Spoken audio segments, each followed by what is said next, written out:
Spencer was going to get prosecuted under the Mann Act. And that says it all. You know the Mann Act? The Mann Act? The Mann Act. The Mann Act is the law that says it's illegal to take a girl across state lines for purposes of debauchery. The Mann Act was written to get one man, and that man was Jack motherfucking Johnson, the first black heavyweight champion of the world. I'd like to welcome you all to Q City Universe. And today, we're going to be talking about some interesting stuff. Mother World. Is Diddy conviction under the Mann Act for transporting people for coerced prostitution legally unprecedented? Based on legal analyses and historical accounts, it is accurate to say that no other high-profile celebrity has been charged and convicted of the Mann Act in the exact same way as Sean Diddy Combs. His case is considered unique for several key reasons. The specific charges. Diddy was convicted of transporting people to engage in prostitution under the Mann Act, while being acquitted of the more serious charges of sex trafficking and racketeering.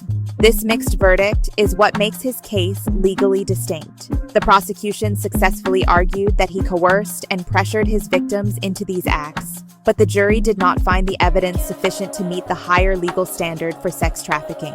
The context of coercion and payment. The prosecution's case centered on the fact that Diddy was the one who paid for and orchestrated the transportation for these sexual encounters. He was not convicted of profiting from the prostitution, but rather of using his power and wealth to force or coerce others into these acts for his own gratification. This dynamic is different from a typical pimping case, where the pimp directly profits from the earnings of a prostitute. Comparison to other famous cases.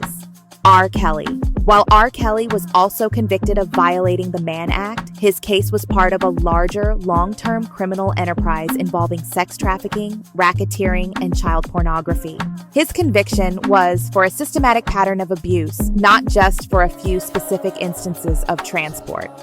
Jack Johnson and Chuck Berry. These historical cases, while also involving the Mann Act, were often influenced by social and racial biases of their time. The law was used to prosecute them for immoral purposes, a vague term that allowed the government to target them for their relationships or associations. Their cases were less about a specific form of coercion into prostitution and more about racial and moral policing. In summary, Diddy's conviction is unprecedented because it marks a rare legal outcome where a major celebrity was convicted for using their influence and resources to facilitate and coerce paid sexual acts, without being found guilty of the more severe sex trafficking charges that are typically associated with such accusations.